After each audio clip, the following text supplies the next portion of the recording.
A lot of home cooks avoid making fried chicken because the task can seem too daunting. But it's not as hard as you think if you take into account a few handy tips. Once you reach that home-cooked fried chicken nirvana, you'll never turn back.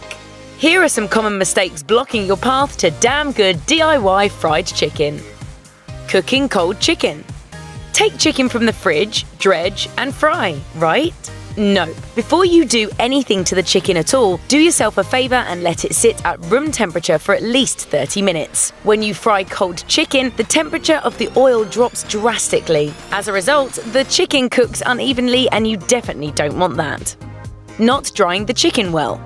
Patting your chicken dry with paper towels seems like a small, inconsequential step, but it's actually quite important to do before you get to the dredging stage. By ensuring the surface of the chicken is completely dry, you get an even coating of flour instead of ugly, irregular lumps. Not using all the chicken parts. Sure, the fried chicken emoji on your iPhone is a drumstick, but that doesn't mean you should only fry up drumsticks. You should make use of all the chicken parts. For large breast pieces, be sure to cut them into smaller chunks so they can cook evenly and at the same rate as the rest of the bird. Not using a brine. If you don't want to end up with dry, tasteless chicken, use a well-seasoned brine. It's a surefire way to make any meat cook up tender and succulent. In addition to adding moisture, the brine injects salt into the meat, essentially breaking down the proteins and tenderizing it. Don't skip this crucial step. Flour fails. In addition to seasoning your brine, be sure to season the flour as well. While you can season the dredging flour with whatever spices your heart desires, at the very least, you ought to use a liberal amount of good kosher salt and freshly ground black pepper. Fried chicken is best with a light coating of flour. You're going for that light, crispy, addictive crust. Using too much flour for dredging results in wet, soggy, greasy crust. Simply throw your seasoned flour into a large resealable plastic bag, add the chicken pieces, and shake gently. Using a large pot.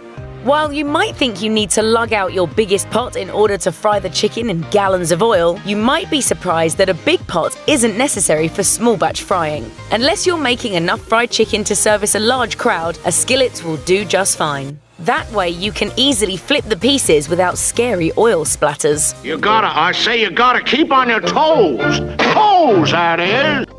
Using the wrong oil. Be sure to fry your chicken in refined oils with high smoking points. The smoking point simply refers to the temperature at which the oil starts to break down and emit unpleasant fumes. Sesame, peanut, and canola oils are all great for frying chicken.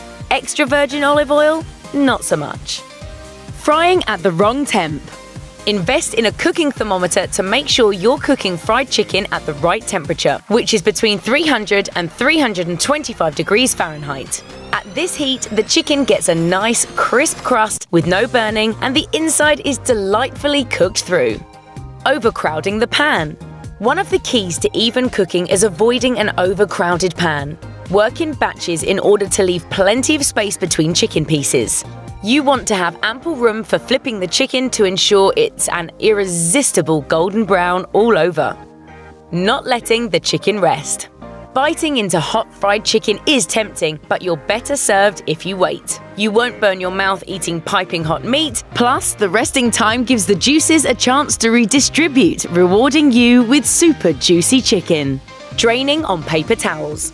While many of us instinctively drain fried foods on paper towels so they can absorb the excess oil, fried chicken should be drained on a wire cooling rack.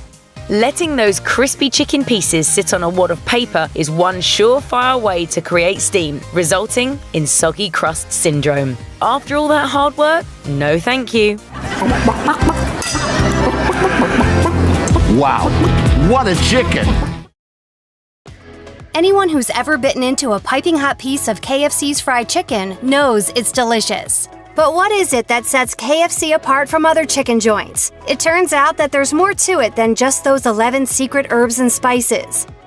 Much has been made in KFC's history of its proprietary blend of 11 secret herbs and spices. However, in the culinary world, it's essentially the equivalent of an urban legend, and no one has been able to confirm precisely what comprises that proprietary blend. Or have they? In 2016, the real-life nephew of KFC's legendary Colonel Sanders appeared to give out the top secret list. That year, Chicago Tribune reporter Jay Jones traveled to the small town of Corbin, Kentucky, where Colonel Harlan Sanders first began serving his now world-famous fried chicken. There, he met Sanders' nephew, Joe Lettington, who shared a family scrapbook with him. And there, scribbled on the back of a living will, was a handwritten list labeled 11 spices mixed with 2 cups white flour. What were they? Salt, thyme, basil, oregano, celery salt, black pepper, dried mustard, paprika, garlic salt, ground ginger, and white pepper. Since KFC's official blend of 11 secret herbs and spices has never been verified, it's unclear just how accurate Lettington's list was. But suffice it to say that whatever they're putting on that chicken makes it pretty darn delicious. Excellent work, Captain. Now keep your herbs and spices balanced. Whenever you get a craving for KFC chicken, it's the only thing that will satisfy the raging hunger beast inside of you. You don't necessarily know why it's so fulfilling to chomp down into a piece, but it is. In a Quora thread exploring KFC's inherent appeal, Chef Martin Bayer pointed out one possible reason you just can't seem to get the Colonel's menu out of your head, and it all has to do with our cravings. He explained, sure, they brag about their 11 herbs and spices, which is great, but that's not what you are tasting when you bite into some extra tasty crispy. You are tasting sweet, salty, and umami, or savoriness. That is what makes you go back for more KFC. Food that is more balanced among the tastes is more appealing to the palate, and KFC's chicken simply checks a lot of the boxes. Remember how the Chicago Tribune supposedly sniffed out KFC's secret blend of herbs and spices? Well, once they had their hands on what was allegedly the magic formula, they decided to put it to the test. They took to the kitchen in an attempt to replicate the fast food eatery's signature fried chicken flavor. But something was missing. After multiple batches that weren't quite right, the Tribune team came, quote, very close to recreating the taste of the Colonel's secret blend. On a whim, someone grabbed a container of MSG flavor enhancers sitting in the test kitchen and sprinkled it on the chicken. Voila! According to the paper, their test chicken was, quote, virtually indistinguishable from the bucket they bought at KFC. When the Tribune reached out, a KFC spokesperson reportedly confirmed that they do use MSG in their original recipe chicken. If you're feeling a little horrified, don't worry. There's actually no reason to. While MSG tends to get a bad rap, U.S. News and World Report says the negative publicity is undeserved. MSG is simply a combination of sodium and glutamate, an amino acid found naturally in many foods. And guess what? The body digests it all the same, whether your food comes with it naturally or you sprinkle a little on. Plus, it makes food taste really good. In 2014, KFC offered near-total transparency by inviting Gizmodo to go behind the scenes for a tour of the restaurant's headquarters in Louisville, Kentucky. During the enlightening play-by-play of how the signature chicken is made, they found that KFC is obsessed with the number 7. And surprisingly, it actually plays a big part in making the chicken taste so good. 1, 2, 3, 4, 5, 6, 7! In preparation for its breading, the chicken is inspected and then dunked in a brine. To dry the chicken off, KFC employees toss it 7 times. The chicken is then placed in the breading using a pseudo breaststroke motion 7 times. When it's good and coated, the chicken is collected in a basket and seesawed 7 times. Finally, the chicken is placed on the frying rack and pressure cooked to perfection. So you see, without KFC's commitment to doing things 7 times, the chicken likely wouldn't be quite so flavorful. When you think of someone making fried chicken, you probably think of them submerging it in a bubbling vat or iron skillet filled with oil. While KFC has always used oil, it originally used it in a decidedly different way, by basically hacking a pressure cooker. For the record, the Colonel lived on the edge because using oil in a pressure cooker not meant for oil was dangerous. Fortunately, by the late 1950s, a commercial pressure fryer specifically suited to this use was developed. And although many other restaurants have gone on to adopt the oil and pressure cooking method, according to Josh Ozerski's book Colonel Sanders and the American Dream, KFC really pioneered pressure cooking with hot oil in the 1940s. The science behind why pressure cooking makes fried chicken taste so amazing is, well, kind of amazing. As explained by Chef Jacob Burton with Stella Culinary, the collagen in tough pieces of meat like the leg and thigh break down much faster, yielding a tender product with less cook time. Less moisture from the product is evaporated, leading to a juicier piece of meat. Or in KFC's words, their chicken is pressure cooked at a low temperature to preserve all the great taste we're known for around the world.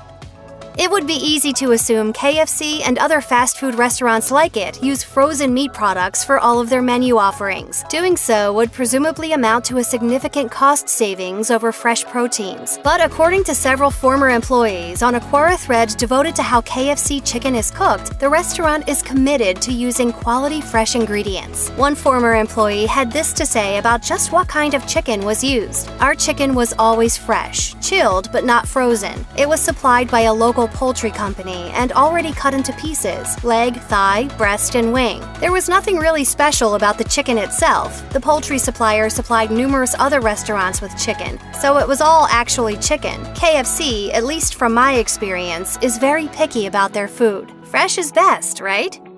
Whenever you tear into a juicy bite of chicken, just tell yourself that you're simply following your evolutionary cues. Because yes, you can absolutely thank your ancestors for your primal need to dive headfirst into a bucket of extra crispy. Business Insider has a breakdown of why the blame belongs with someone in your family tree who came way, way, way before you, and explained it like this. Because humans evolved as foragers, our brains learned to recognize and desire things that pack a lot of calories. The caloric density scale ranges from 0 for water to 9 for pure fat. Wondering where KFC stacks up?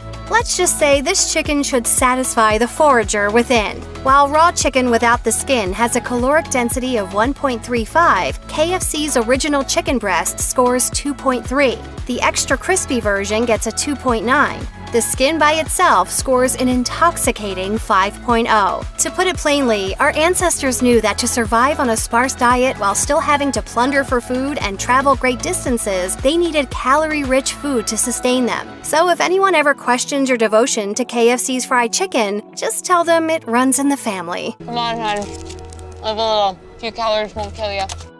It's a well-known fact of life that salt makes everything taste better. Even if the flavor profile is near perfect, salt can make it better. So is it really surprising that KFC's scrumptious chicken is chock full of sodium? Nah, that clever Colonel Sanders knew exactly what he was doing when he developed the recipe that the world would absolutely fall in love with. In an interview with NPR in 2012, researcher Paul Breslin at Philadelphia's Monell Center pointed toward the peculiar paradox of humans' love of salt. If you don't keep up your sodium level in your body, you'll die. But there's no question that people who have high salt intakes are at risk for a heart attack and stroke and death, and that lowering their salt intake will save lives. Still, people don't like to let a little thing like looming mortality get in the way of our appreciation for salt. This ties into KFC because their fried chicken, as you might have guessed, is incredibly salty. According to their own nutrition chart, one original recipe chicken breast has a whopping 1,190 milligrams of sodium. Considering that the American Heart Association recommends limiting your sodium intake to just 1,500 milligrams a day, well, is it any wonder we love what's so bad for us? Sometimes the food that's the best is the food that's quick and affordable, and KFC's chicken is both. Most of KFC's menu items are a downright steal, and a 2-piece chicken combo will only set you back $5.99. And you can get an entire 8-piece fried chicken meal with 2 large sides and 4 biscuits, all for less than $22. Who doesn't like saving money? Also, it goes without saying that sometimes when you're tired and have been dealing with work or kids or whatever all day, you crave comfort food. According to Psychology Today, this is normal human behavior. They explain, eating food high in fat, sugar, or salt activates the brain's reward system. Highly palatable foods activate the same brain regions of reward and pleasure that are active in drug addiction. So what they're saying is, yep, you're definitely addicted to KFC, just as you've suspected for many, many years. Chalk it up to your brain's reward system. Make no mistake, fresh out of the pressure cooker KFC fried chicken really is finger-licking good. But most of us can't scarf down all our order in one fell swoop. So we do the normal, responsible thing and stash our leftovers in the fridge. And you know what? That chicken is just as good cold as it is piping hot. What gives? For starters, eating cold chicken isn't a new concept at all. There's a reasonable explanation for this phenomenon, it would seem. According to Southern Kitchen, magic happens when fried chicken cools. The skin contracts, the crust separates, and that oh-so-delicious breading stays crunchy while the loss of some of the moisture concentrates the flavor. And you've gotta love that flavor. Here's something you probably don't give much thought to. How your food sounds probably affects the way you think it tastes. In a 2015 study, cognitive neurology researchers called sound the forgotten flavor sense for its importance in our enjoyment of food. The gist is simple and says that our perception of flavor is multisensory, as is the actual experience of eating. And this is where KFC has an advantage.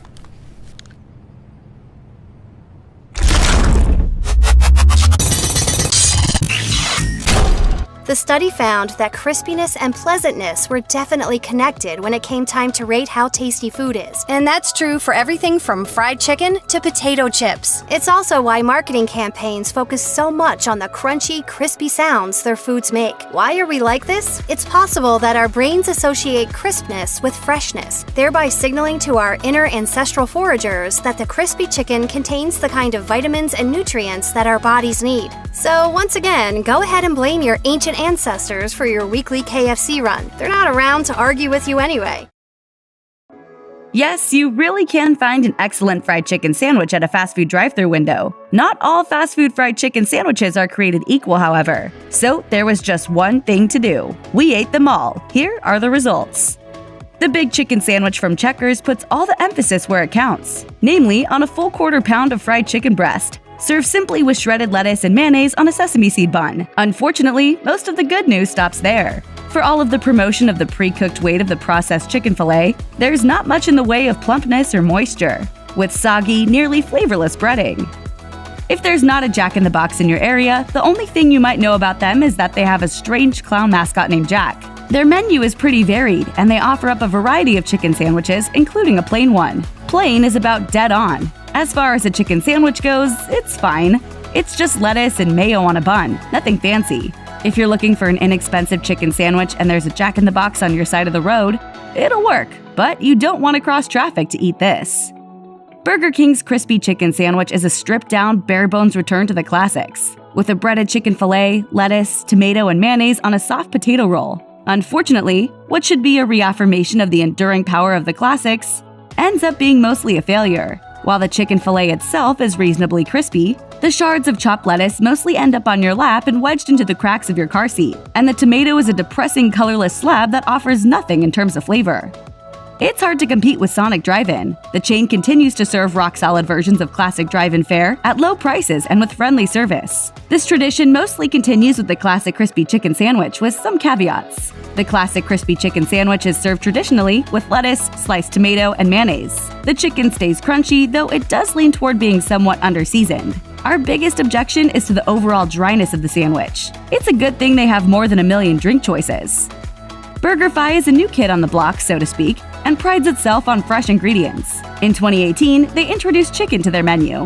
The standard comes with lettuce, tomato, pickles, and a honey mustard barbecue sauce. The chicken is advertised as free-range, and they really emphasize how good that makes it taste. The big problem is that the chicken has basically no flavor to it. The honey mustard doesn't do much to help this, so you really need the lettuce and tomato to provide the flavor. It's called BurgerFi, not ChickenFi after all. Stick to the burgers.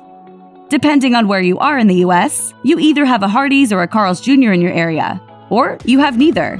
Regardless, the chicken at both places is the same chicken. It comes from the same place and the tastes are the same. It's the same bird species. It's not super flavorful, but it's also fairly edible with a mild spice and moist chicken. It's just big. Too big. Bojangles offers up some fancy chicken sandwiches, but the standard is the Cajun filet sandwich. The sandwich is fixed up with lettuce, tomato, and mayo. The chicken is that usual tasty Bojangles fare, which is worth the drive every time. The issue here is the bun. It's a big bun, and it takes away from the chicken. Bojangles makes great chicken, but you're better off eating it with a biscuit. Zaxby's specializes in chicken fingers, but they also offer up a couple traditional chicken sandwiches if you're so inclined. For our purposes, we're focusing on the regular old Southern TLC sandwich. It's about as traditional Southern home-style as you can get, just lettuce, tomato, and mayo. It's fairly underwhelming, and you're better served going with another sandwich or just riding those chicken fingers. Most people still think that Arby's only serves roast beef sandwiches. Well, if that's the case, we sure have a lot of odd-looking roast beef sandwiches. Arby's introduced their entry into the buttermilk fried crispy chicken sandwich trend in 2016 with the introduction of the buttermilk crispy chicken sandwich. It features a meaty fillet of buttermilk marinated fried chicken, topped with shredded lettuce, tomato, and mayo on Arby's signature star-cut bun. The chicken itself is a bit of a disappointment, overly dry, lacking in flavor. Coming in at the high end of the price range of McDonald's value menu, the classic chicken sandwich seems to be a direct swipe at the ongoing success and expansion of rival Chick-fil-A. The sandwich strips out all unnecessary components, offering a giant slab of fried chicken that overwhelms and destroys the bun it sits on, with a scattering of pickle slices and a new signature sauce. Even so, the chicken fillet itself is generously portioned, and the signature sauce complements rather than overpowers, and adds a satisfying messiness to the proceedings. For many years, the spicy chicken sandwich from Wendy's was the gold standard for what a drive-thru chicken sandwich could be. But with the heat rising in the chicken sandwich space, would Wendy's be able to keep up with the new fields of competitors? The chicken here is thinner than many of the other sandwiches on the market, but it doesn't compromise in terms of flavor. That familiar Wendy's heat is still there, and still seems the most balanced of many of the sandwiches out there. If you've never been to a Culver's, you should find one. Culver's makes their bread and butter on Butterburgers, but they also offer up a tasty chicken sandwich. The crispy chicken sandwich is in the family of Southern style. Culver's standard toppings aren't what you'd expect. You get lettuce, tomato, and pickles, but no mayo, no mustard, no secret sauce. Yet somehow you won't even miss it. You're not thinking chicken when you go to Culver's, but this is an excellent and unexpected chicken sandwich. Have you heard of PDQ? You will. They're one of the places to watch when it comes to quick serve, as the Tampa-based chain is expanding throughout the country thanks to some tasty chicken. The PDQ standard sandwich is the crispy chicken sandwich, with their crunchy fried chicken served up with lettuce, tomato, mayo, and pickles. The reason that PDQ is spreading is because their chicken is flat out excellent. It's difficult to go to a place and not get the specialty. Raising Cane's is a chicken finger joint, and if your eyes never even ventured over toward the sandwich part of the board, we can't blame you.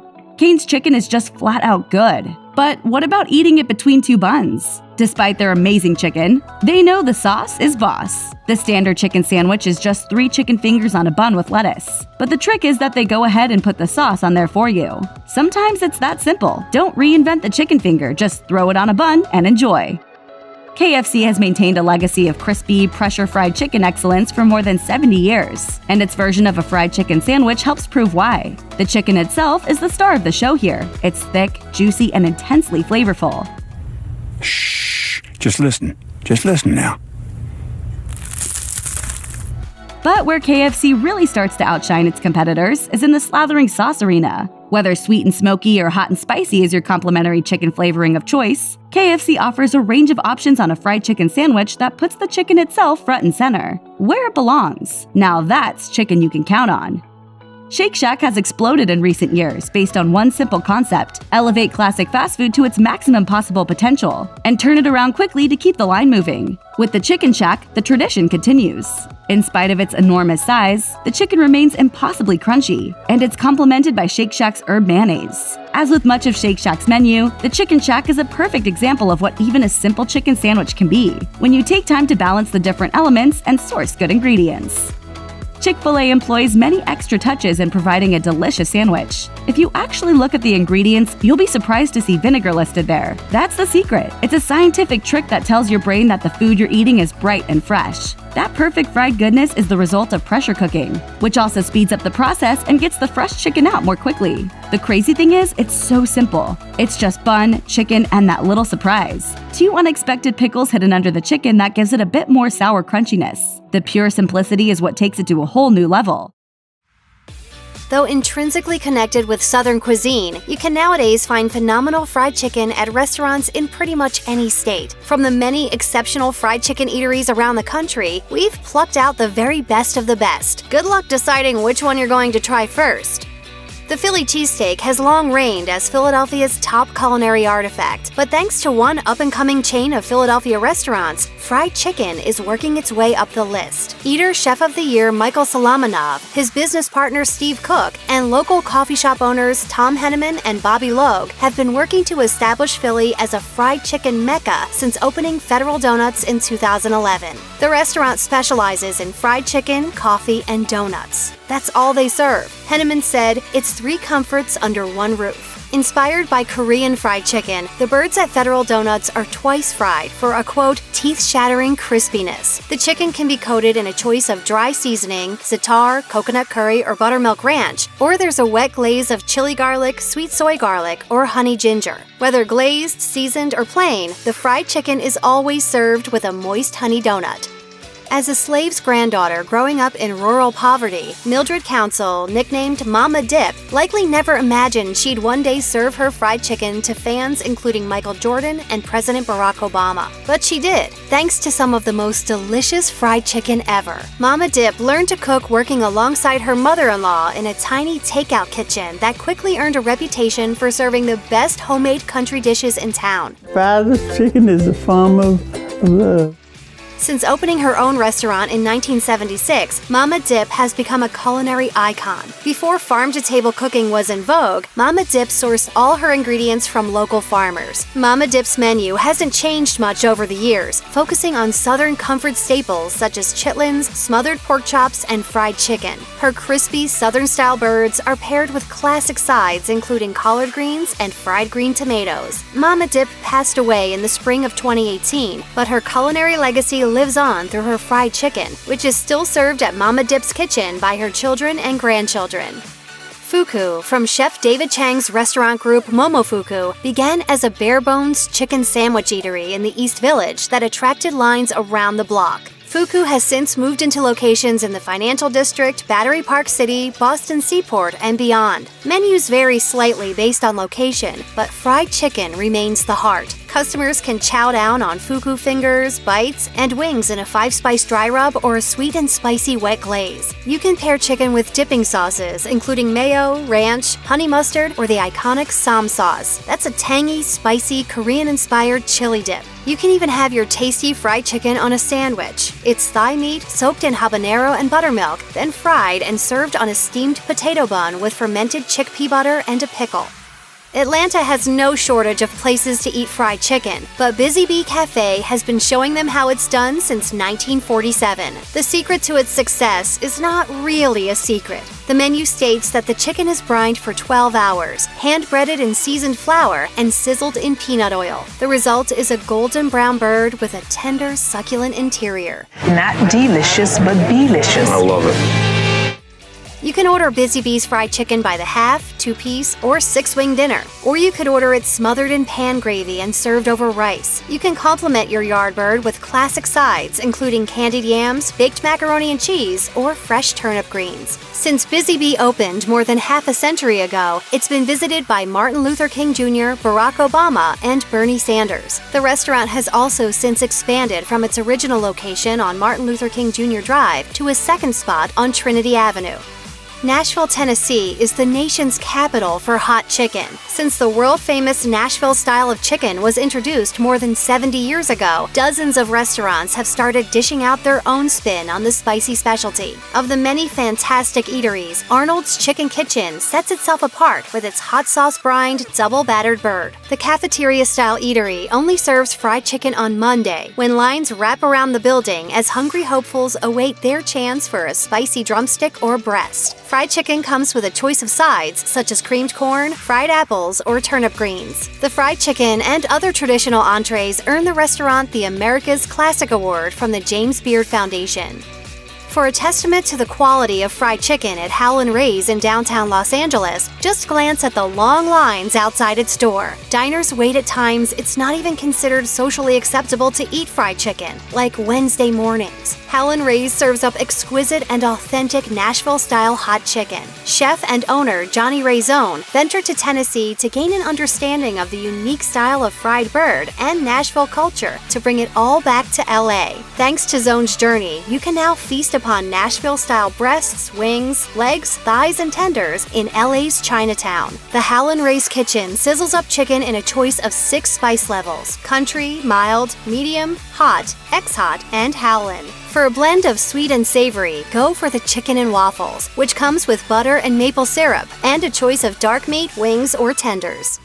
Okarche, Oklahoma's claim to fame is fried chicken. particularly the fried chicken served at Aishin's Bar, the self-proclaimed oldest bar in Oklahoma. The saloon was established in 1896 by a man named Peter Aishin before Oklahoma was even a state, and reopened after Prohibition by his son and grandson. After being ravaged by a fire in 1993, the bar was returned to its former glory by Peter's great-grandson, Ed Aishin, within a year. Hordes of diners truck into Okarche from all over Oklahoma and beyond for Aishin's fried chicken. The bird has been served the same way since the 60s, hot from the kitchen on butcher paper with white bread, sweet pickles, dill pickles, and onions. The batter is a closely guarded recipe that combines cornmeal, wheat flour, paprika, sugar, and other spices. Aishin's goes through about 24,000 pieces of chicken per week. Our record now is 1,120 chickens on one day. Those pieces often come with a bucket of fried okra and a frosty beer. Oh, and bring cash. Cards are not accepted. Run, Chicken, Run is the slogan at Yardbird Southern Table and Bar. That's funny for a hungry diner and terrifying for a chicken. Helmed by founder and chef John Kunkel, the restaurateur pairs fried chicken and comfort food with inspired bourbon cocktails. At Yardbird, free-range, hormone-free birds are brined for 27 hours and coated in a blend of spices and flour. Then it's fried lovingly in a pressure fryer. The signature dish, Llewellyn's Fine Fried Chicken, is a half chicken served in a sweet, spicy honey hot sauce. Yardbird is also famous for brunches. Heal from a hard night out with chicken and waffles with chilled spiced watermelon and bourbon maple syrup. Sop up the syrup with a honey butter biscuit layered with house-made jam. Due to popular demand, Yardbird's fried chicken has spread to locations in Los Angeles, Las Vegas, and Singapore. If a Mexican restaurant seems like an unlikely place to find some of the country's finest fried chicken, get yourself to Birmingham, Alabama. Little Donkey will change everything you knew about pollo frito. Sure, the menu primarily focuses on creative Mexican cuisine, but Little Donkey's fried chicken dinner has earned it a spot among the best fried chicken joints in America time and time again. The succulent star of the Little Donkey menu is brined overnight with a blend of 3 chilies. Before it's deep fried, the chicken is splashed with house-made vinegar infused with morita and habanero for an extra fiery kick. You can order Little Donkey's famous fried chicken by the quarter or half, along with a choice of sides including elote or chipotle slaw. Wash it back with a classic margarita or their signature Donkey's Daddy cocktail with whiskey, tequila, and house-made hibiscus syrup. The ramshackle Pepto-Pink exterior catches your eye. The aroma of smoking pork neck calls you in, but it's the fried chicken that brings people back to Martha Lou's kitchen again and again. Martha Lou Gadsden opened her restaurant in an abandoned service station by the railroad tracks in 1983. The unassuming spot garnered national attention thanks to a New York Times article back in 2011 and has since pulled in poultry pilgrims from far and wide. At Martha Lou's kitchen, Southern comfort food is dished out on styrofoam containers that double as divided plates in a tiny dining room. Depending on the day, the kitchen will dish out rotating specials and sides, but fried chicken is always on the menu. Gadsden's legendary chicken is fried to order with the help of her daughters and grandchildren. It's served with traditional sides such as low country cabbage, okra soup, and bread pudding, along with some of the best sweet tea in Charleston. Give the people something that you eat at home and they can enjoy. Willie Mae's Scotch House is a New Orleans institution that even Hurricane Katrina couldn't knock down. The restaurant was ravaged by the hurricane shortly after being named an American Classic by the James Beard Foundation. Following Katrina, Willie Mae Seton, well into her 80s, returned to New Orleans and rebuilt the restaurant with the swift, enthusiastic help of volunteers. Seton herself passed away in 2015, but her fried chicken recipe is safeguarded by her great-great-granddaughter, Carrie Seton Stewart, who currently runs the restaurant. Today, the fried chicken remains as moist, crispy, and fresh as it was when Seton first served it in 1957. As one regular customer described the chicken on NPR's Morning Edition, it was that crust. It was that fusion of skin and crust, the moment which they became one. And when you bit into it, there was a burst of juice. There was a subtle heat. It was beautiful. The story of Gus's fried chicken began more than 60 years ago. In a town called Mason, Tennessee, Napoleon Na Vanderbilt and his wife Maggie began selling their fried chicken out of the back door of a local tavern. The poultry proved so popular, locals rallied together and provided the couple with materials to build their own restaurant called Maggie's Short Orders. The restaurant was inherited by their son, Vernon Gus Bonner, who kept the family recipe but changed the eatery's name to Gus's world-famous hot and spicy fried chicken. Thanks to glowing reviews from major press outlets, Gus's grew in popularity and soon spread to locations beyond Tennessee. Today, there are 27 Gus's fried chicken restaurants speckled across the U.S., from way down in Austin, Texas, to up in Detroit, Michigan. The fried chicken is the same: hot and spicy, hormone-free chicken fried in peanut oil, according to Bonner's closely guarded recipe. The chicken packs a bit of a kick without being overwhelming. The restaurant describes it as the touch of an old friend. While chicken is available on seemingly every corner, if you do your due diligence and find the best fried chicken in your state, the difference in quality could shock you. Instead of going with the most convenient fried chicken, go out and track down the best of the best. You can find Martin's Restaurant, which has been around since the 1930s, in the city of Montgomery. While they have quite an extensive menu, their most popular item is called Martin's Famous Fried Chicken. Try this amazing fried chicken once, and you'll understand why it has gained fame and why we've selected it as the best the state of Alabama has to offer. Lucky Wishbone is a landmark restaurant that has been the place to get the best fried chicken in Anchorage or anywhere in the state of Alaska since 1955. Their specialty is pan-fried chicken, and it's so good that it will remind you of your grandmother's cooking. If you're hungry and ready to feast, say you want the pop meal, and you'll get 5 pieces of pan-fried chicken. As the name suggests, the very highly rated Bobby Q restaurant is known primarily for its barbecue. However, locals will tell you that the real gem on the menu is the Southern Fried Chicken, the finest in all of Arizona. Don't worry about waiting in line either, as Bobby Q has 3 locations in the state, 2 in Phoenix and 1 in Mesa. The delectable deep brown crust of the fried chicken at Monty Nay Inn Chicken Restaurant is so good that you'll be a fan for life. The restaurant gets nearly perfect grades no matter where you look for reviews. You can find this Arkansas mainstay in the city of Rogers. Najina Kavukjian was born in New Orleans, and this brilliant woman has successfully brought the best of Southern cuisine to Sacramento, California, and the people are thankful. Najina, you've been so fantastic. You are such a really kind of just a beautiful ray of sunshine here in our community. While their menu spans from Creole seafood linguine to sweet potato pie, it's their fried chicken that takes top billing. The best fried chicken in the state of Colorado can be found in the middle of nowhere at a family farm that has been around for more than 100 years. Juniper Valley Ranch, located about 20 miles south of Colorado Springs, has been serving fried chicken since 1951, and patrons continuously sing their praises, with the fried chicken taking center stage. For the top fried chicken in Connecticut, your only choice is to visit Black-Eyed Sally's Southern Kitchen and Bar in the city of Hartford. If you have an adventurous palate, go with the amazing Nashville hot chicken. But for something less intense, the Southern Fried Chicken is made with buttermilk and comes with collard greens and mac and cheese. Kickin' Chicken is more than a rhyme.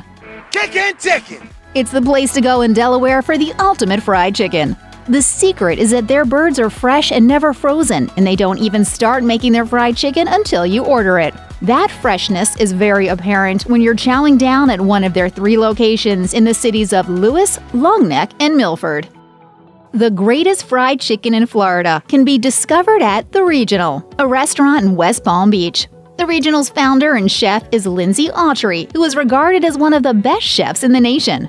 Try the fried chicken that's brined in sweet tea, and you can also get a fried chicken bucket with 12 pieces of chicken.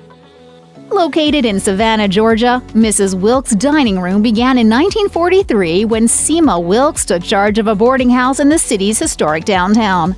It didn't take long before her Southern cooking became a big hit. More than 75 years later, this place is still known for having the top fried chicken in all of Georgia. How about some fried chicken with a side of sushi? That's exactly what you could get at Shiro's Saimin Haven in Aiea, Hawaii. This eatery is a fusion of different influences, but when you have fried chicken on the brain, order the Shiro's Original Crispy Chicken and then be prepared to join the happy customers who have left positive reviews. If you're in Coeur d'Alene, Idaho, and you want the best fried chicken in the state, you just need to remember one word: honey. Then you'll know to go to Honey Eatery and Social Club and order the honey fried chicken. The scrumptious chicken is fried twice and served with potato salad, coleslaw, jalapenos, and yes, honey from a local source. Evanston Chicken Shack has been serving up award-winning fried chicken for over 30 years. They hand batter all of their made-to-order chicken and never use warmers. The result of their dedication tastes so good that you'll agree that this Evanston, Illinois restaurant is indeed the best spot for chicken in the state. In southeastern Indiana, fried chicken is such an obsession that they have something called the Chicken Trail that connects 40 fried chicken restaurants in the area. The first stop also happens to be the best, Fireside Inn in the city of Greensburg. Patrons insist this is the best fried chicken anywhere, and it's difficult to disagree. Bubba is a highly regarded restaurant in Des Moines that is home to the preeminent fried chicken in all of Iowa. To enjoy their fried chicken at its yummiest, order the chicken and waffles. You'll get buttermilk fried chicken and a rice waffle that is served with honey butter and is oh so good. Hayes Hell's restaurant was founded in Council Grove, Kansas in 1857, which makes it the oldest restaurant that has been continuously in business west of the Mississippi River. It probably helps that they have the best fried chicken in Kansas, and their stupendous desserts certainly don't hurt. American Restaurant is without a doubt the top spot for fried chicken in the state of Kentucky. This Lexington establishment has been around for more than 4 decades and gets exceedingly high marks from loyal patrons. On the menu, look for the Southern fried chicken that's expertly breaded by hand. Willie Mae's Scotch House was born in the historic Treme neighborhood of New Orleans before moving to its current location in the 6th Ward, and today it boasts the best fried chicken in the state. This is a beautiful neighborhood restaurant where everyone comes and everyone enjoys themselves. The fried chicken is the best in the world. It's hard to go wrong when ordering from their fabulous menu. Just be sure to come hungry. For fried chicken so good that it garners perfect grades, hop on over to Figgy's Takeout. At this Portland, Maine eatery, you will find fried chicken that's prepared in a skillet and made from antibiotic-free and cage-free birds. Whether it be breasts, drumsticks, or thighs, you can't go wrong with this chicken. The Food Market is a hip, modern hotspot in Baltimore, Maryland that serves fancy yet approachable comfort food. While the presentation of the food is visually pleasing, it's the great taste that will stick with you. Don't be intimidated by the dinner menu, and for a sure thing, go with the chicken. Brassica Kitchen and Cafe is the premier spot in Boston or anywhere in Massachusetts to go for spectacular fried chicken. For brunch, the chicken and waffles with hot sauce is absolutely glorious. If you go during lunch, the crispy chicken sandwich can't be beat. For dinner, why mess with success? Go with the fried chicken. Green Dot Stables has 2 locations in Michigan, in Detroit and Lansing. This highly regarded eatery is best known for its scrumptious sliders, specifically the fried chicken slider that's been doused in maple syrup. While you're here, take advantage of their $3 cocktails and their wide selection of beer. With a history dating back all the way to 1969, Brass Rail has the best fried chicken in the state of Minnesota. The fried chicken here is broasted, which basically means the chicken is cooked by combining everything you love about deep frying and pressure cooking. Find Brass Rail in the tiny town of Grandy, which has a population of fewer than 100 people. The choicest fried chicken in the state of Mississippi can be found at the Old Country Store in the city of Lorman. Featured on the Travel Channel or the Food Network, you won't be surprised to learn that this legendary eatery has such fantastic reviews. In fact, Alton Brown agrees that the fried chicken found at the Old Country Store is the absolute best. Grace Meat Plus 3 is well known in St. Louis for having the best fried chicken in all of Missouri. Pick Rick's famous fried chicken that comes with house pickles, and you're guaranteed to be enthralled. Whether you have it original, hot or spicy, it's fabulously enjoyable from the first bite to the final bite. Located in Bozeman, Montana, you can't find better fried chicken than Roost Fried Chicken. With praise flowing in everywhere from the Los Angeles Times to diners, drive-ins, and dives, this place is quickly becoming a restaurant you need to add to your bucket list. Order the Southern Fried Tasty Chicken as Classic Southern, Nashville Hot, or Sweet Heat. Jack and Mary's Restaurant's fried chicken has been routinely voted as the best in Omaha. They've been mastering the art of fried chicken for more than 30 years, and all their recipes are made from scratch. If you're in the mood for some unconventional surf and turf, be sure to order the fried shrimp with your chicken. Take a break the next time you're in Las Vegas and hit up the Black Sheep. This restaurant is a unique combination of Vietnamese food and American comfort food. Opt for the Black Sheep Hot Chicken, which features spicy fried chicken on honey toast. Don't forget to check the drink menu. It is Vegas after all. Manchester, New Hampshire is where you'll locate the best fried chicken in the entire state. Puritan Backroom is the family-owned eatery where you'll want to order the fried chicken tenders. Part of the legacy of the back room is that's the birthplace of the chicken tender. Nobody makes chicken tenders like the Puritan back room. Nobody. I can guarantee you that. If you're extra hungry, be sure to stick around for dessert, especially the frozen mudslides. For delicious fried chicken in Turnersville, New Jersey, Treasy's Soul Food Cafe is the only stop you need to make. They offer a few different varieties of fried chicken to try, like Ebony's barbecue fried chicken. But to be honest, you can't top Linda's fried chicken. The crispiness of the skin gives this fried chicken a memorable texture, and the taste of it will stay with you for the rest of your days. Loyal Hound is the ultimate fried chicken restaurant in the state of New Mexico. Located in Santa Fe, their fried chicken is both yummy and inventive. The chicken and waffles come with buttermilk chive waffle, along with green chili apple slaw and a pleasantly spicy maple syrup. Another option should be the chicken with roasted mushroom bacon mac and cheese. For the absolute best fried chicken in New York, head straight to Bob White Counter. This Manhattan eatery has quickly grown to become the place to get the best fried chicken in the Big Apple. You can find tons of options on the menu, but if you're unsure, go with the 3-piece and a biscuit that includes 2 drumsticks and a thigh. Dame's Chicken and Waffles has 3 locations in North Carolina, in the cities of Durham, Greensboro, and Cary. As the name suggests, this place has killer chicken and waffle options. The creme de la creme is called the Quilted Buttercup, featuring fried chicken between a pair of sweet potato waffles that have been smeared with a maple pecan syrup. Brewbird is a super cool restaurant located in Fargo, North Dakota. They have the best fried chicken in the state, and their chicken tenders live up to the hype. Other favorites include the rotating series of chicken sandwiches. For a meatless option, their cauliflower wings are surprisingly great and widely recommended by loyal patrons. Cincinnati is home to Ohio's finest fried chicken. At Boomtown Biscuits and Whiskey, the meal you want to order is their Yukon sandwich. The sandwich comes complete with fried chicken, crispy bacon, smoked cheddar, and sawmill gravy inside of a tasty biscuit. You can also add an egg to it, which only adds to the savory goodness. Aishin's Bar has been around since 1896, but didn't start serving their fantastic fried chicken until the 1960s. Today, this Okarche, Oklahoma bar is known to have the top fried chicken in the state. How about a place that's been open for business for more than 110 years and serves, now get this, over 24,000 pieces of fried chicken a week? Try the whole fried chicken that comes with both dill and sweet pickles, and don't skip their fried okra. A food cart in Portland, Oregon that specializes in fried chicken, FOMO Chicken serves food that draws inspiration from both America and South Korea. While their gluten-free Southern fried chicken is excellent in its own right, it's the Korean fried chicken that is the real showstopper.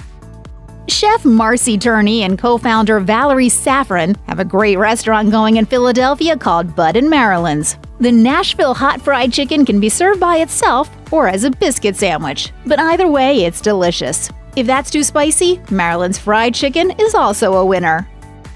For the ultimate chicken dinner, visit Winner Winner in Newport. At Rhode Island's best fried chicken joint, you can order combo platters or buckets. Either way, you'll be overjoyed. Even though they take a backseat to the chicken, the sides at Winner Winner are no jokes either, so save some room. Edmund's Oast has the ultimate fried chicken found in Charleston or anywhere else in the state of South Carolina. The chicken dinner comes with collard greens and a pasta salad. For the fried chicken, you get your choice of flavors: New Orleans barbecue, Korean, garlic crab, spicy, or original. All 5 are spectacular. You would think that a restaurant named The Keg would be all about beer. However, it's actually all about what they call deep fat fried chicken. Located in Sioux Falls, South Dakota, The Keg offers fried chicken by the piece, from 2 to 100. The Keg also has yummy sides like potato wedges and baked beans.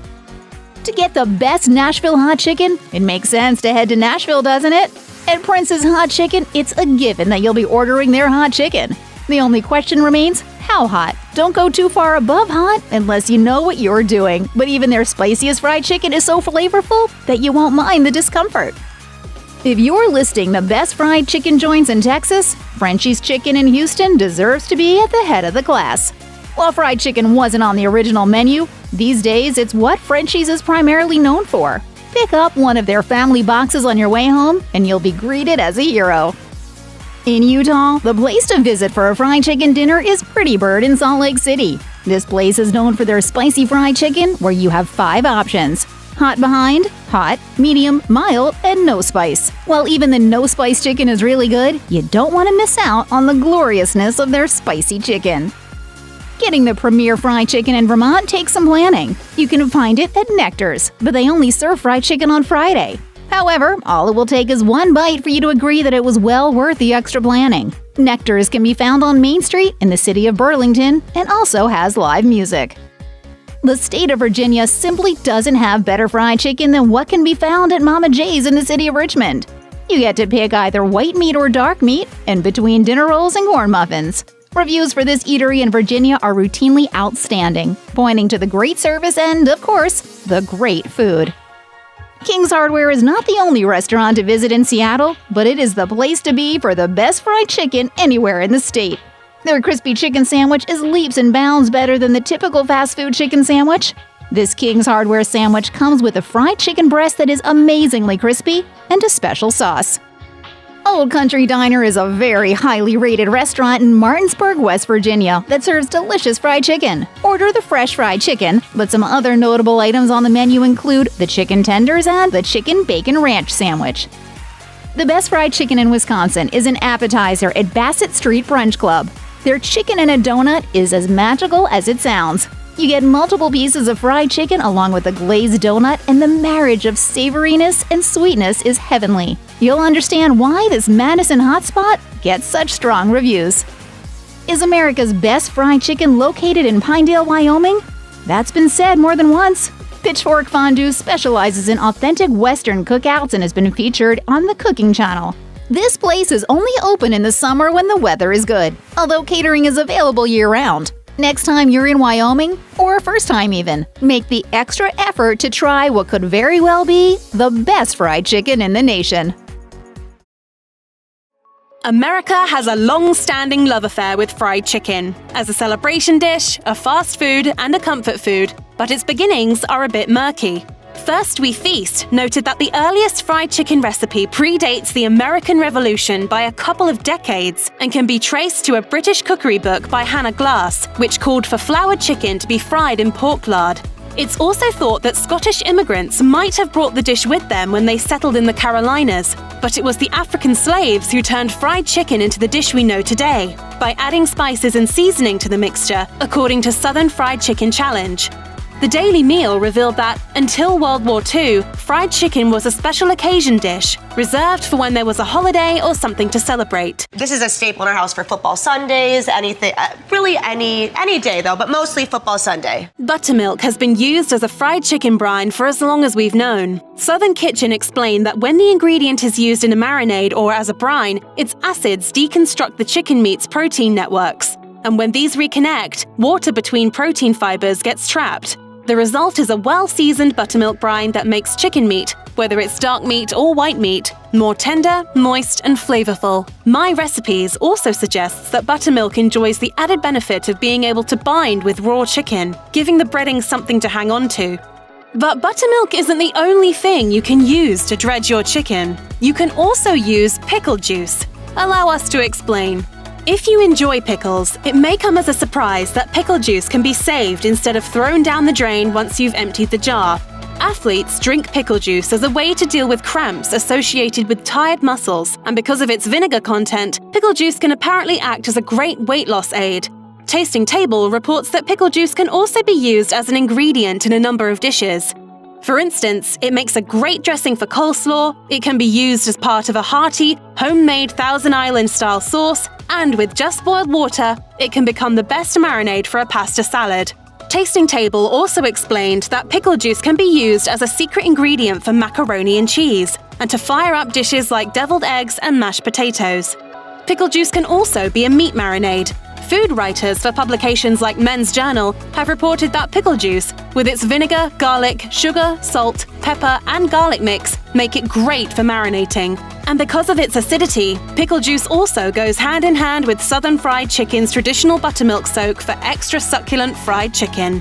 Taste of Home reported that if you don't have any buttermilk on hand to cook with, you can always make your own by adding a tablespoon of vinegar or lemon juice, plus enough milk to make a cup, and letting that stand for 5 minutes. To use pickle juice as the secret ingredient in your buttermilk brine the next time you serve fried chicken, Parade suggests that you first take a cup of the pickle juice and whisk that with buttermilk, salt, pepper, and egg. Pour the mix into a bag, then add the chicken pieces you want to marinate and leave the bag for at least 4 hours or overnight. When the chicken is ready, remove pieces from the brine, shake off any excess liquid, and then bread with a mixture of flour, cornmeal, salt, and pepper, and then fry in hot oil until the pieces are golden, so about 8 to 10 minutes. Parade also recommended that you fry your chicken in batches, as overcrowding the pan is one of the easiest ways to ruin fried chicken. Joey doesn't share food! In the words of Chef Dale Talday, who is famous for his double fried chicken via Men's Journal, if it's fried, it's gotta be crunchy. If it's chicken, it's gotta be moist. Like all food, it has to be seasoned correctly. If it's meant to be hot, then it has to be hot. Those things never change. And the addition of pickle juice boosts the quality of fried chicken, so it's basically a no-brainer. Preparing food in an air fryer is fast, fun, and flavorful, and one of the best things to cook is air-fried chicken. But did you know it could be even better? That's not true! That's impossible! Some say ignorance is bliss, but we say there's nothing better than perfectly fried chicken. And you'll never guess which common mistake is drying yours out. If you own one of these appliances, there's no doubt you've heard about the ongoing debate on whether preheating an air fryer is necessary before cooking with it. Some owners say that skipping preheating is okay, while others insist that preheating is a must. The best thing to do is to go by your owner's manual for your particular brand and model, as it will explain how and when to preheat. However, if you're cooking fried chicken in your air fryer, you might want to assume that preheating is best. Shark Ninja's Senior Vice President of Product Development, Perveen Shah, tells Insider that giving your air fryer some time to preheat can ensure that you have a crispy meal that's also evenly cooked throughout. With chicken, that's an absolute must. Writer Bridget Early also swears by preheating her air fryer for anything from crispy veggies to chicken. In an article for Reviewed, she writes that she almost tossed hers aside as useless until she realized how much of a difference preheating made for crispiness. What happens when you try to brown up moist, raw chicken? You'll probably end up with soggy skin rather than the crispy, golden crust you were looking for. Before putting chicken into the air fryer, you should pat it completely dry with clean paper towels. Principal chef at HelloFresh, Claudia Sadati, tells Insider that patting raw chicken dry before cooking goes one step further to reduce the chicken's overall moisture content, preventing it from releasing moisture during the cooking process. If you're having trouble getting your seasoning to stick to dry chicken, Pantry and Larder suggests coating the chicken lightly with olive oil before rubbing the herbs and spices onto the chicken. Don't worry about washing your chicken before patting it dry, either. Sadati had this to say about washing raw chicken before cooking it. Washing raw chicken before cooking can increase your risk of food poisoning from bacteria. Washing raw chicken can also spread bacteria to hands, countertops, and cooking utensils. Instead, count on the cooking process to eliminate any harmful bacteria.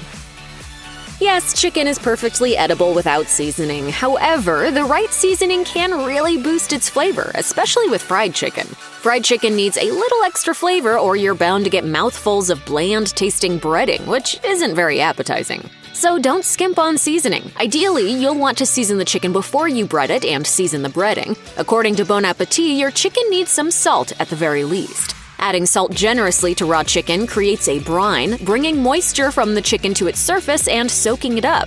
This allows the skin to become crisp in the air fryer.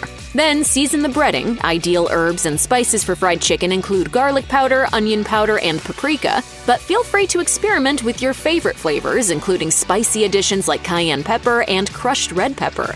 You can also use pre-made spice blends like poultry seasoning or Cajun seasoning to kick things up a notch.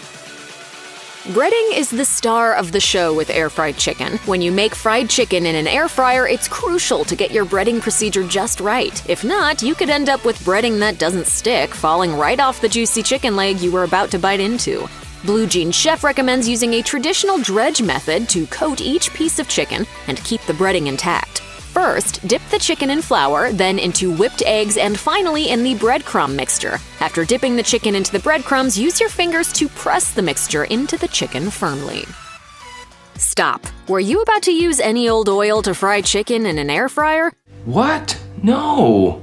Air fryers are not the same as deep fryers, as they use hot, forced air to cook food rather than hot oil. Still, you might want to use a little bit of oil when you're cooking fried chicken in your air fryer. Don't worry about adding oil to the air fryer basket. Instead, add a little oil to the chicken pieces before putting them in the air fryer. However, Simply Recipes warns not to use too much oil on your chicken. Doing so could make it drip down to the bottom of the basket, creating a lot of smoke when the oil and food drippings build up. Chris Riley, the founder of The Daring Kitchen, tells Insider that spraying oil onto the chicken before adding it to the basket helps you add just the right amount. Spice Lab chef Fiona Kennedy also tells Insider that you should always remove the basket from the air fryer before spraying the chicken with oil to avoid unsafe and grimy buildup inside the appliance. What oil is best? One with a high smoke point that can withstand high temperatures, like avocado oil and coconut oil. Overcrowding the air fryer basket can be tempting when you're in a time crunch and have hungry mouths to feed. You might get away with doing it with some foods like vegetables, but fried chicken isn't as forgiving. The New York Times suggests buying a large-capacity air fryer if you plan to cook large amounts of food, to avoid cooking in several batches. However, if you want to make do with what you have, you may need to cook just a few pieces of chicken at a time. According to the crazy coupon lady, overcrowding the basket yields unevenly cooked foods because it compromises airflow. Not only can unevenly or undercooked fried chicken result in unappetizing, soggy pieces of breading, it can also be harmful to your health. Food poisoning is highly likely with undercooked chicken, and that can ruin your day in more ways than one. What did we eat? It's coming out of me like lava! This is because as much as 66% of tested chicken contains Salmonella or Campylobacter bacteria. Even with maximum airflow getting to each piece of chicken in the basket, you might need to help out the air fryer a little bit to ensure that each piece gets a complete cook on all sides. To do this, America's Test Kitchen says to use a pair of kitchen tongs to flip the chicken pieces halfway through the cooking process. So if you're cooking chicken for 30 minutes, set a timer for 15 minutes to remind you to flip them over to the other side. One air fryer user on Reddit's air fryer subreddit said, "An air fryer only has one heating element on top. I do find that flipping can make the underside more well done or crispy." While some air fryers have crisping shelves that let air circulate underneath the food, most air stays on top, crisping up the upper portion of food more. Do you find that you have an overwhelming mess to clean up after cooking fried chicken in an air fryer? Oil drippings and breading leftovers can certainly create disorder in your air fryer basket. In some cases, you might even end up with chicken that sticks to the bottom of the basket, pulling off all that crispy skin you wanted to eat. Parchment sheets made for air fryers are perfect for this, according to Air Fryer World. They're generally safe to use at temperatures up to 450 degrees, and they prevent food from sticking and from you having to scrub away at the basket. Just be sure to use these liners correctly. Blue Jean chef author Meredith Lawrence tells Insider that the food you place on top of parchment paper in the air fryer should always weigh it down to keep the liner from blowing unsafely into the heating element. Lawrence also suggests using parchment paper with holes to keep grease from making your breading soggy. An air fryer perk is that it can cook many foods faster than an oven without sacrificing food quality and juiciness. Make a few chicken meals in the air fryer and you'll probably find it difficult to go back to the longer cooking process and sometimes drier results of oven-cooked chicken. However, the intense cooking process of the air fryer can quickly turn chicken dry if you're not careful. For best results with fried chicken in an air fryer, kick down the temperature further than you would for other methods, like deep frying or breaded baked chicken. According to Well Plated, an ideal temperature for air-fried chicken is 375 degrees, while oven chicken recipes usually call for 425 degrees. The Cookful recommends cooking most pieces of chicken at 400 degrees in the air fryer after preheating it for a few minutes at the same temperature. Air fryer models vary significantly from one another, with some having just a few buttons to get things cooking. Others have several functions, including roasting, dehydrating, and warming buttons. Get familiar with everything your air fryer offers by flipping through its manual and checking out its controls before cooking your fried chicken. If your air fryer is one that does have several controls on its front screen, you might be doing yourself a disservice by ignoring them. Many air fryers with preset functions have one specifically for chicken, giving you the ideal temperature and time to get a thorough cook that keeps chicken moist while crisping its fried breading. For instance, many Go Wise USA air fryers include presets for commonly cooked items like steak, pork, and fries. A chicken preset always appears on these models. Taste of Home reminds us that presets aren't foolproof, though. Make sure you know how much food your owner's manual suggests cooking with the chicken preset to ensure that you're not overcrowding the basket. Now, we know eating your freshly cooked fried chicken straight from the air fryer is oh so tempting, but holding off just a few minutes can result in an even yummier meal. But I want it now! Resting is something that steak enthusiasts often describe as a must for cooked steak, but chicken can benefit from it too. Once your air fryer has finished cooking each chicken piece, the chicken isn't necessarily done cooking. Each piece holds in heat for a few more minutes, allowing it to finish the cooking process and absorb some moisture that is lost. Boneyard Bistro chef Aaron Robbins explains how to do it. Once you have hit 165 degrees, stop the heat and let it rest for a few minutes before cutting, so the juices redistribute themselves back through the meat. Kitchen also suggests tenting meat in foil during the resting process to hold that heat in and keep the chicken warm while you wait. In turn, you'll get a thoroughly cooked piece of chicken that's tender and juicy. Not checking to make sure that each piece of chicken is cooked all the way before removing it from the air fryer could result in yummy-looking chicken that's not so good for your health. Chicken can be sneaky, looking fully cooked on the outside but still pink and underdone on the inside. Food poisoning is a risk with chicken if you don't handle it properly in the kitchen or use a designated food thermometer to check its internal temperature. According to the USDA, the safe cooking temperature of chicken is 165 degrees Fahrenheit. That means that you should not pull any piece of chicken from the air fryer until it's reached that temperature. Remember that it will continue to cook a little more when resting, but it still needs to reach that safe zone before you move it to its resting area. Always check that the thickest part of the chicken reaches this temperature. You have a few options when it comes to checking the temperature of your cooked chicken. Instant read thermometers are among the most popular, giving quick readings in digital or analog styles. Or try thermometer fork combinations, which have at least 2 prongs, making them helpful for checking the thick parts of the chicken. Could papayas hold the key to perfect fried chicken?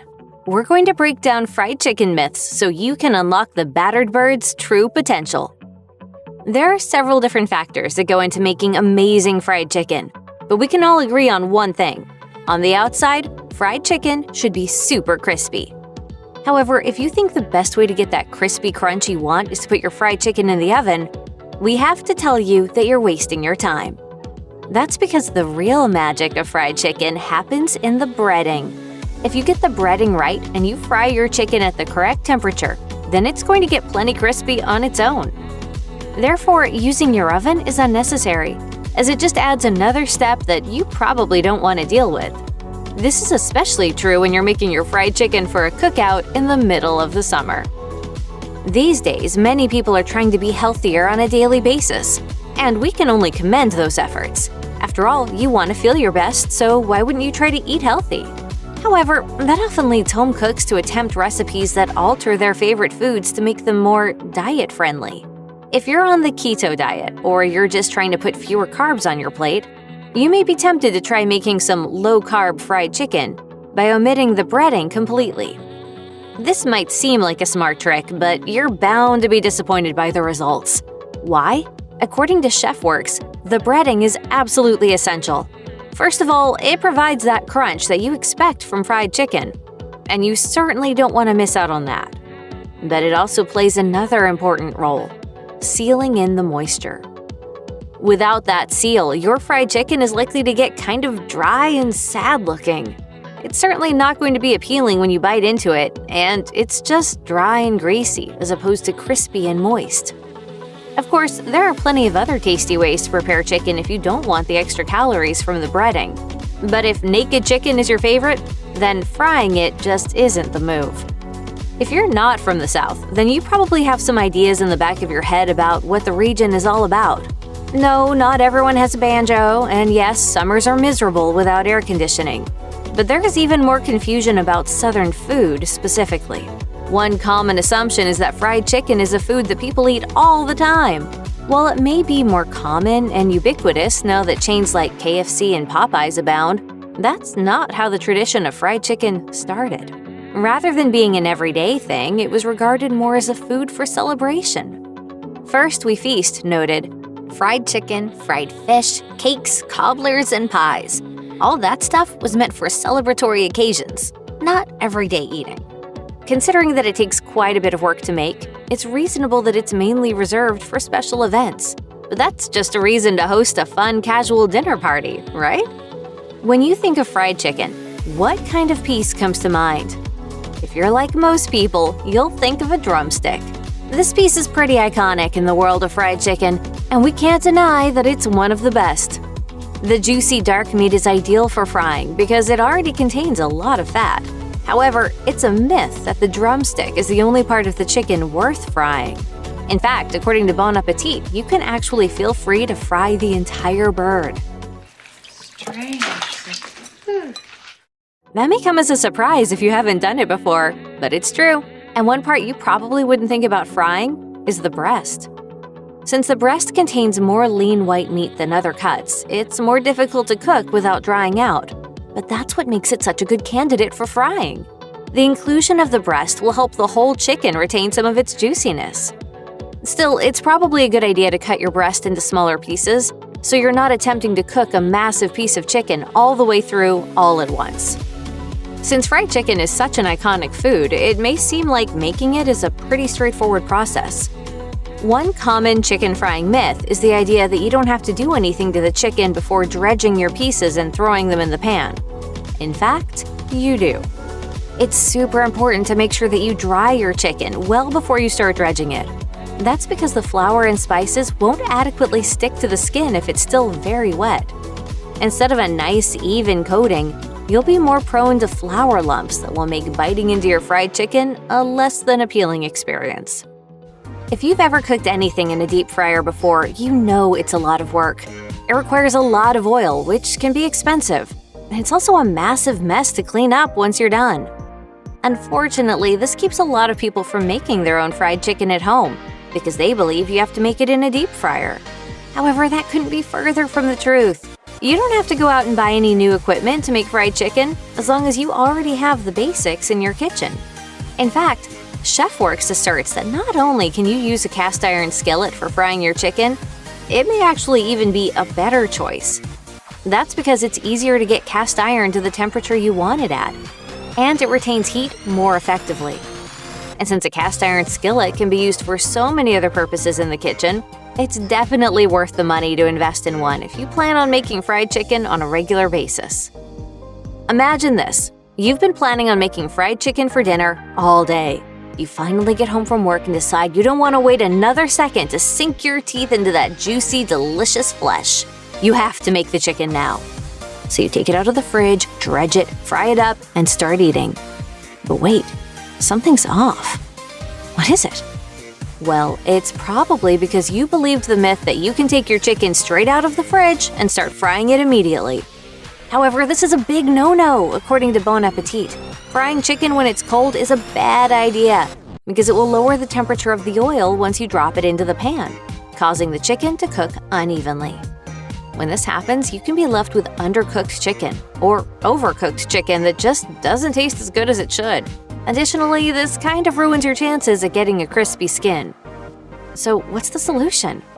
That's easy. Just make sure you set your chicken out on the counter for about 30 minutes before you start frying. You'll have to wait a little longer, yes, but it'll all be worth it in the end. Here at Mashed, we believe in your cooking abilities. But even if you're an incredibly accomplished home cook, you shouldn't believe the myth that you know if a piece of chicken is fully cooked just by looking at it. This is especially true if you're frying it. While you may be able to get a sense of how close it is to being done just by looking at the outside of the piece of chicken, you'll never really know if it's safe to eat unless you use a meat thermometer to take the chicken's temperature. Take the meat thermometer and put it into the thickest part of the chicken while avoiding the bone.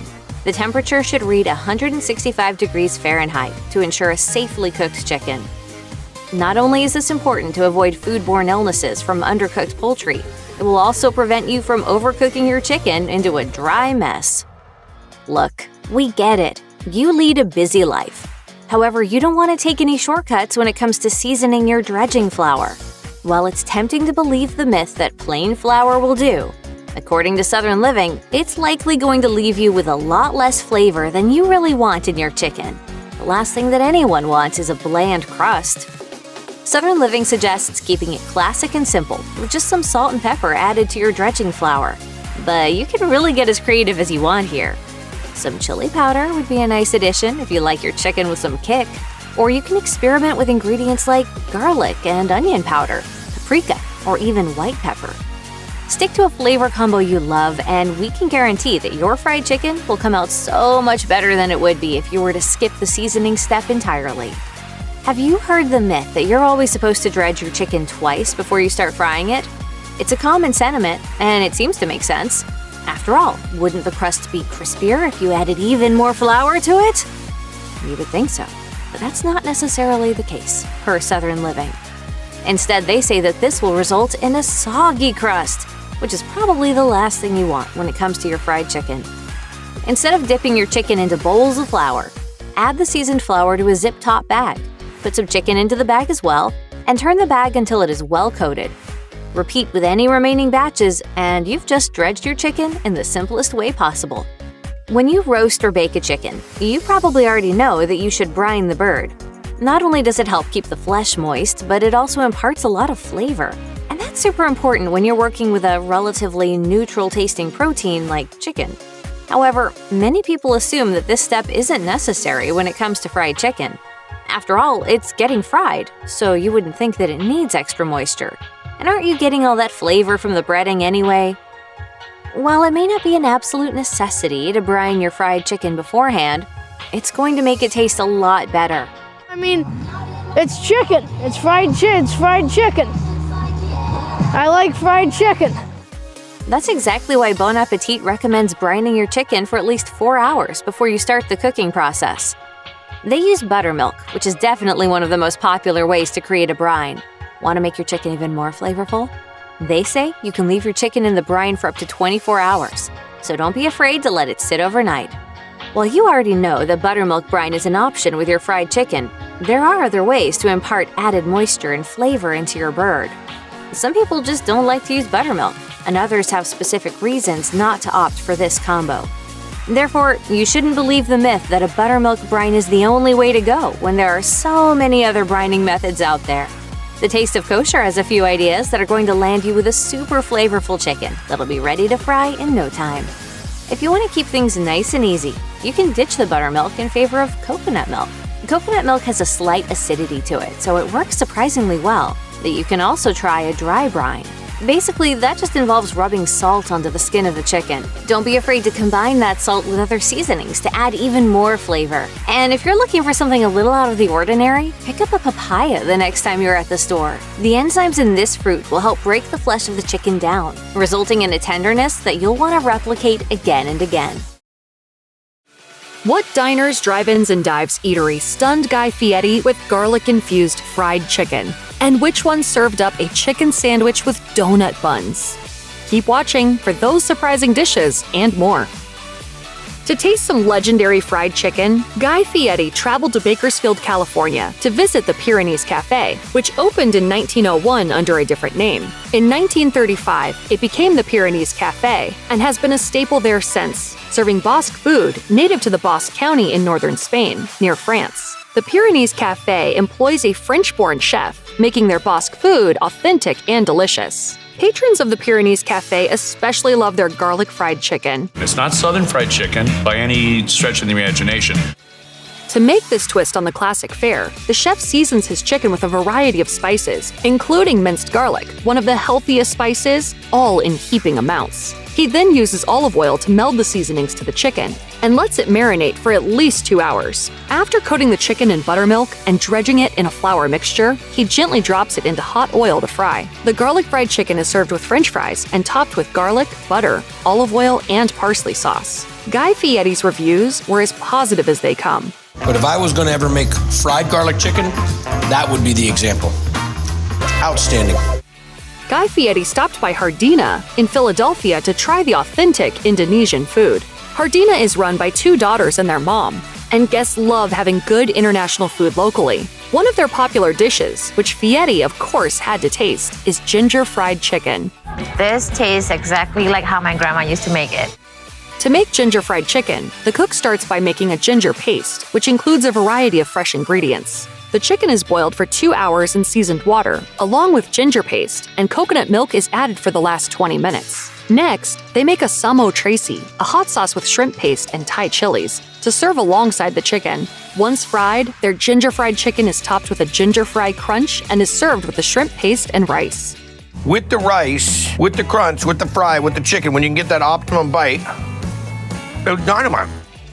Guy Fieri returned to Oklahoma City to visit Florence's restaurant, which has been in operation since 1952, to try their famous yam fried chicken. A mother started the restaurant when she was in her 20s, and she still cooks today with the help of her daughter, Victoria. They have delighted so many customers with their fried chicken, Florence's restaurant has worn out at least 5 separate Dutch ovens. Fieri had never heard of their famed yam fried chicken, as it's a Florence's restaurant original recipe. It's made like a typical fried chicken, seasoned with salt and pepper and covered in seasoned flour, then fried in oil. The twist comes at the end when restaurant owner and chef Florence makes a candied yam syrup out of yams, butter, and sugar. The fried chicken is smothered in the syrup, then served with more yams and collard greens. Delicious. You really season your chicken well. There's a lot of flavor in that pot.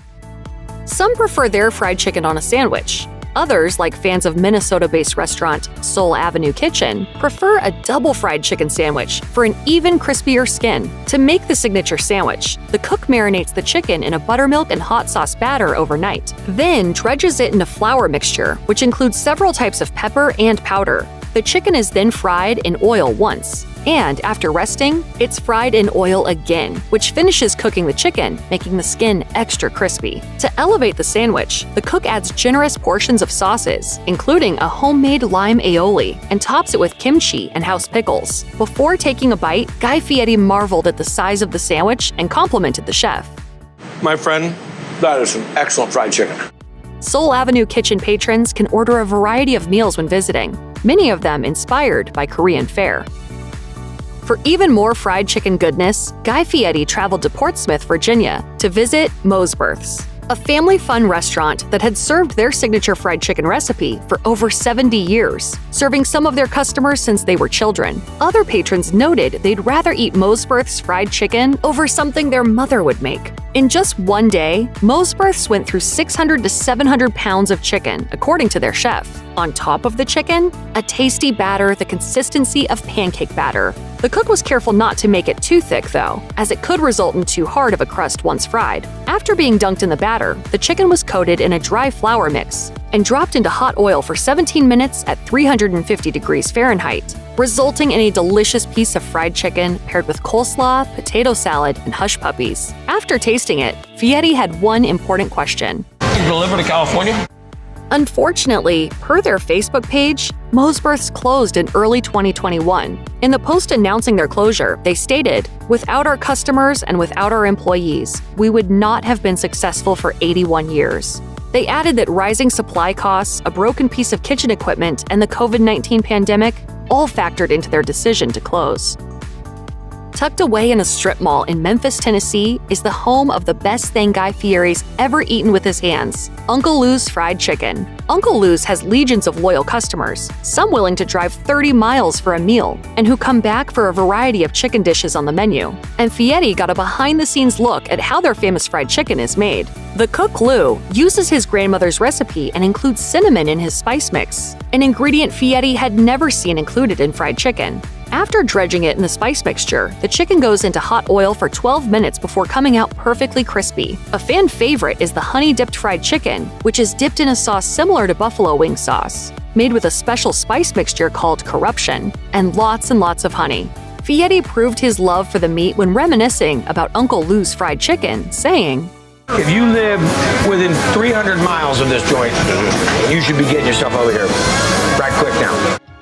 Show Dogs was a restaurant in San Francisco, California's Tenderloin district that specialized in hot dogs. The owner, a chef, brought in another chef to help create a special menu, one full of different gourmet hot dogs and sandwiches, including their fried chicken sandwich.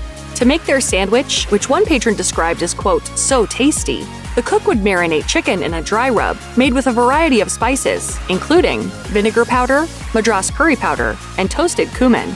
The chicken marinated for a couple hours before being dredged in a flour mixture, coated in buttermilk, dredged again in the flour mixture, and then fried in oil for a quick 2 minutes. The chicken sat on a bun with lemon cayenne aioli, coleslaw, and pickled ginger, all homemade. There's flavor all over the board on this one. That's like a Pink Floyd concert, man. Unfortunately, according to Yelp, Show Dogs has permanently closed. Based on the ingredients alone, it's no secret why customers had loved the restaurant's fried chicken sandwich so much. Bozeman, Montana residents don't need to travel south to find Southern fried chicken. According to the Food Network, thanks to Roost Fried Chicken, the goodness that is Southern food is served up north, and Guy Fieri traveled to this beloved restaurant to try their fried chicken himself. To make this tasty dish, the cook marinates his chicken in a dry rub for 24 to 48 hours before covering it in a buttermilk coating. Once tacky, the chicken goes into a bowl full of all-purpose flour, cornstarch, and kosher salt. Then is fried for just over 13 minutes. Roost Fried Chicken serves their meat with pickled okra and a biscuit, making for a delicious meal. Really tasty. It's legit, man. What sets apart Roost Fried Chicken's fried chicken from its competition is the cooking equipment. Most restaurants use a traditional fryer, but Roost uses a pressure cooker. While they still use oil, the pressure cooker makes for a light, moist piece of chicken, cementing it as some of the best fried chicken from diners, drive-ins, and dives. In Miami, Florida, lives a fried chicken joint with a totally unique spin on the classic dish. Mojo Donuts is famous for their donuts as well as their chicken brulee sandwich, which substitutes a brulee donut for buns, and as if it weren't decadent enough, tops the fried chicken sandwich with a cheddar sauce and bacon bits. For the tasting at Mojo Donuts, Guy Fieri brought along Chef Richard Hales, and both loved the sandwich. This changes the fried chicken sandwich game. Mojo Donuts is still open and has multiple locations across the state, so Floridians from all over, as well as tourists, can try the famous fried chicken sandwich. One reviewer noted that Mojo Donuts has become a permanent addition to their Miami restaurants list. Guy Fieri traveled just outside Boulder, Colorado, to find the Post Chicken and Beer. Before trying the chicken himself, Fieri learned from the patrons just how good the Post fried chicken is. And I've had fried chicken all around the country. But this will set you free, brother. The customers also noted the chicken's texture, adding that it's cooked in a pressure cooker. Fieri, when speaking with the cook, noted his admiration for the method too, both of them adding that the skin has a better texture when fried in a pressure cooker. The Post fried chicken sits in a lemon rosemary brine for 4 hours, sitting in rice flour overnight before being smothered in buttermilk and dredged in a gluten-free flour mixture. All the chicken pieces are set in a multi-level rack, then placed in the pressure cooker to fry. Customers love the Post fried chicken for its juicy, tender meat, seasoning, and gluten-free recipe, as it's rare to find. The southern U.S. has claimed fried chicken as their own, and there are countless restaurants in the region that offer it, including Lexington, Kentucky's Parquet Drive-In. Their chicken is dropped in batter and flour and fried in pork lard, which the cook claims is, quote, the only way to do it. The fried chicken is served with gravy, coleslaw, a roll, and the customer's choice of french fries, tater tots, or onion rings, making for a tasty chicken box. Great flavor, not too heavy. Almost reminds me a little bit of kind of a roasted chicken, where it's got a thin, crunchy crust on it with a lot of seasoning. The Parquet Drive-In is still open today, offering classic American fare, including the mouth-watering chicken Fieri ate. In addition to their chicken, the Parquet Drive-In is famous for their poor boy sandwich. When you hear the letters KFC, what comes to mind? Kentucky Fried Chicken? In a few years, it might be Korean fried chicken. It's juicy, it's crispy, and it's taking the world by storm. Can you spot the secret to its success? Keep watching to find out.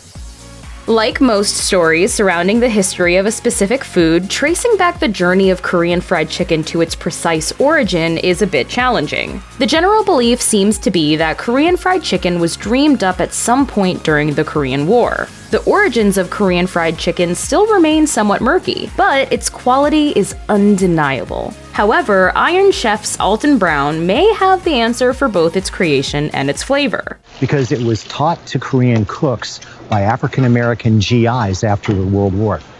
This theory makes sense, considering that other famous dishes rose from the ashes of the Korean War. Budae-jjigae, for example, is a popular Korean soup that translates to army stew due to its use of ingredients, introduced by the US military. One look at a recipe illustrates an unlikely fusion. Spam and sliced up hot dogs simmered in a pot with chili paste, kimchi, garlic, and noodles that are often topped with a slice of American cheese. In the decades following the war, Western-style chicken restaurants started popping up around the country, setting setting the stage to spark a craze for Korean fried chicken. You can learn a lot about what's important to a particular culture through its language and unique vocabulary. The glorious mix of hot fried chicken and cold beer is so beloved in Korea that there's a special word in the Korean language to describe their harmonious combination. The word chimek joins together the word chicken with the Korean word mekju, which translates to beer. In South Korean drinking culture, it's very important to keep eating while you consume alcohol. And while chimek is one of the best examples of this, there's a wide range of drinking snacks called anju to choose from in Korea. Some popular anju dishes include grilled pork belly, kimchi stews, mung bean pancakes, spicy pork, and braised octopus. As it turns out, the Korean tradition of continuing to eat during longer drinking sessions is a pretty good idea. Consuming food can stop you from getting too drunk by slowing down alcohol absorption. And eating some fried chicken or fresh slabs of crispy pork belly sounds like the best possible way to do that.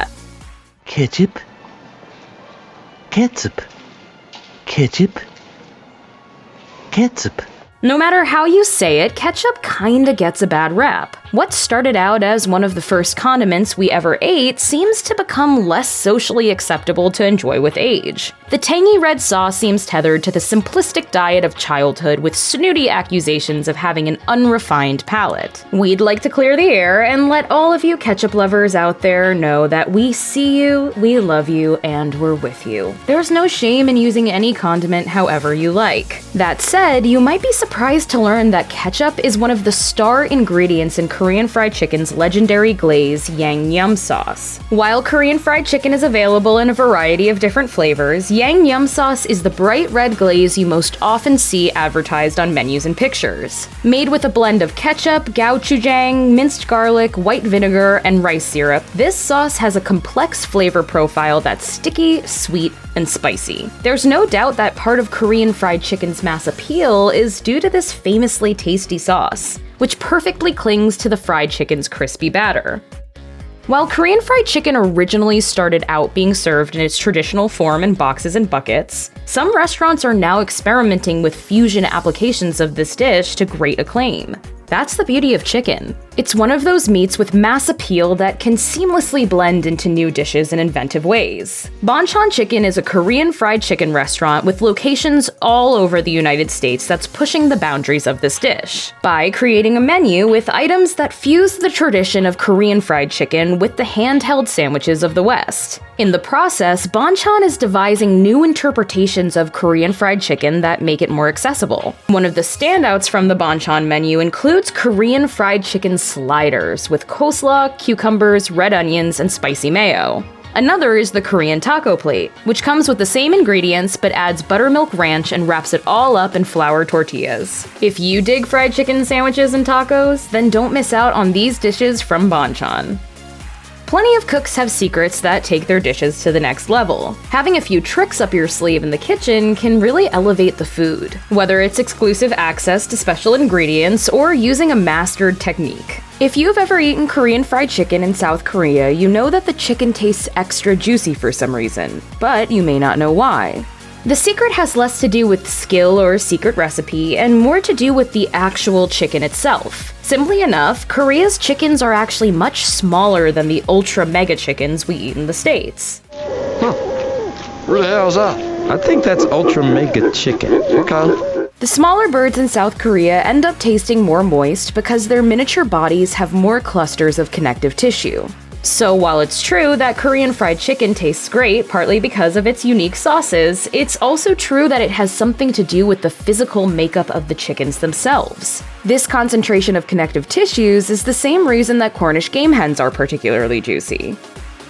No one likes soggy fried chicken. A big part of the food's appeal is biting into its perfectly seasoned, crispy exterior with its battered crags of crunchiness. While achieving a sufficient level of crunch can be accomplished in a variety of different ways, some methods work better than others. One of the most effective ingredients just might be one that you've never tried before. The secret ingredient in the best Korean fried chicken batter is vodka, which only requires 2 tablespoons for every cup of marinade. Because vodka is more volatile than other brines, it swiftly and fiercely evaporates on the surface of the chicken skin when submerged in hot oil. This reaction creates more bubbles that harden on the exterior to create an improved texture. We're willing to bet that using a splash or 2 of soju, the most popular spirit in the world, will also do the trick.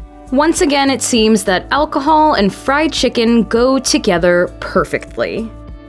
Considering Korean fried chicken's deliciousness, it should come as no surprise that foreigners agree it's one of the best tasting dishes the country has to offer. Korea's Ministry of Agriculture, Food and Rural Affairs conducted an online survey of more than 8,000 residents in 16 cities around the world. The survey found that most respondents chose Korean fried chicken as their most preferred Korean dish. Closely behind Korean fried chicken was kimchi in second place and bibimbap in third place. Over 80% of the foreigners surveyed reported that they were satisfied with the overall flavor profile of Korean food. The results also showed that North America prefers Korea's beef dishes to its pork dishes. Perhaps more interestingly, Tokyo and Rome reported the lowest level of satisfaction with Korean food. We could speculate about the reasons for these results, but the bottom line is that out of all of the dishes that Korea has to offer, Korean fried chicken seems to resonate with foreigners the most. While plenty of other countries cook up versions of deep fried chicken, there's no doubt that the Korean style has its own charms, with unique sauces, exceptionally tender meat, and tasty toppings. It's fairly common to garnish fried chicken with different ingredients for extra flavor and texture. Chopped nuts, thin slices of green onions, and a scattering of sesame seeds are just a few of the toppings you might see coating a freshly fried batch of Korean fried chicken. But there's another common topping that is less of a garnish and more of an extra coating that covers the entire surface of the chicken. Chocolate.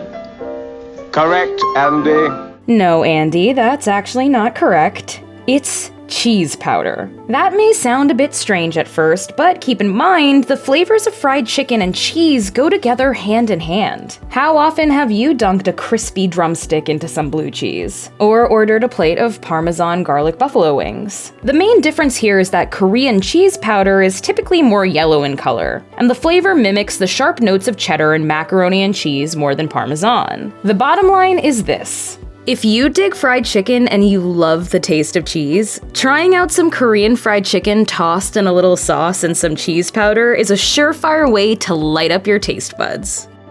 If you thought that Korean fried chicken couldn't get any better, it appears there's already a new twist on the dish that's bound to make your mouth water. What makes this new interpretation different from traditional Korean fried chicken? There's an extra step to the cooking process that adds a whole new layer of flavor. This new Korean fried chicken dish is called tikutak. Tikutak seems to be a mashup that combines the Korean words that mean fried and grilled with tak, a Korean word that translates to chicken. Tikutak can refer to chicken that gets double fried and then baked in a charcoal oven in order to get extra crispy and achieve some assertive notes of smoke.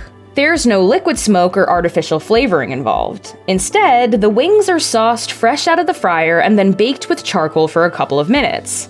Are you drooling yet? As if fried chicken wasn't delicious enough, this new variation elevates the dish to unbelievable levels of heavenly flavor. Whoever came up with the idea to smoke freshly fried Korean chicken in a charcoal oven for some extra smokiness deserves an award for culinary greatness.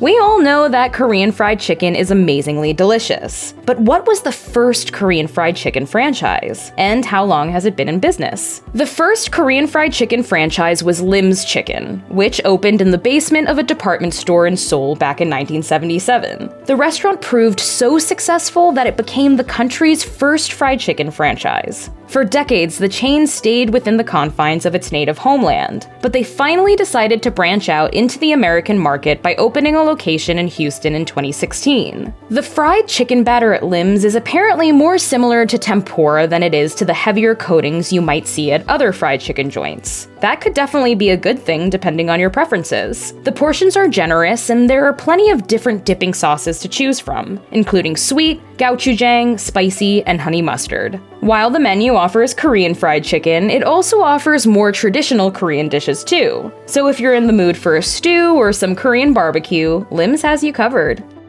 Now that the world is catching on to Korean fried chicken, the race to dominate the market is underway. Mom's Touch, a fried chicken franchise based in South Korea, opened up its first location in the US in Los Angeles County in 2021. They followed up with another location in Long Beach shortly thereafter. There are currently plans underway to expand the chain further across the country. Another Korean fried chicken franchise, Bonchon, is also planning for expansion across the United States. With over 100 locations already in the US, it seems that Bonchon may be poised to rise to the top of this increasingly competitive market. Between the new twists of Korean fried chicken being created and new restaurants opening up in the US, it's pretty clear that we're only in the beginning stage of the Korean fried chicken craze that's crawling around the globe. And we're totally on board with it.